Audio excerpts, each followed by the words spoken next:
ഇവിടുന്ന് പൊട്ടിച്ച് വരാമെന്ന് പറഞ്ഞു. പലർക്കും ഇതൊരു തൊഴിലാണ്. സോ ഇതിനകത്ത് എനിക്ക് മനസ്സിലാക്കാൻ പറ്റുന്ന it is beyond A job for you. തീർച്ചയായിട്ടും അല്ലേ? ഞാൻ ഒരു ദിവസം പോലും എനിക്കിത് ജോലിയായിട്ട് ഫീൽ ചെയ്തിട്ടില്ല. ഓഫ് കോഴ്സ് ഇപ്പോൾ നമ്മളെ അറിയുന്ന എല്ലാവർക്കും അറിയാം, നമ്മൾ ഇന്ന് ഇതൊരു ഒരു ജോബ് ഓറിയൻറ്റഡ് ഒരു കരിയർ തന്നെയാണ്. പക്ഷേ എനിക്ക് ഒരു ദിവസം പോലും, ഞാൻ വളരെ ആത്മാർത്ഥമായിട്ട് എൻ്റെ അടുത്ത് പറയുകയാണ്, ഇപ്പോഴും ഞാൻ സ്ഥിരമായി ഇപ്പോഴും കമൻട്രി പോയിക്കൊണ്ടിരിക്കുന്നുണ്ട്, പ്രീമിയർ ലീഗിൻ്റെ ഒക്കെ പോകുന്നുണ്ട്. ഒരു ദിവസം പോലും എനിക്കിത് ജോബായിട്ട് ഫീൽ ചെയ്തിട്ടില്ല. ഇവിടുന്ന് പൊട്ടിച്ച് വരാമെന്ന് പറഞ്ഞു.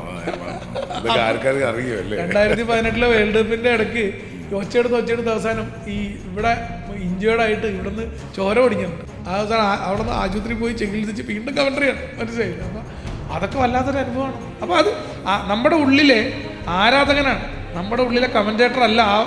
ഈ എന്താ പറയുക, നമ്മൾ ആ ഉച്ചത്തിൽ സംസാരിക്കുന്നതും ആ സെലിബ്രേറ്റ് ചെയ്യുന്നതും അത്രയും ആർപ്പ് വിളിക്കുന്നതും വാസ്തവത്തിൽ നമ്മുടെ ഉള്ളിലെ ഫാനാണ്.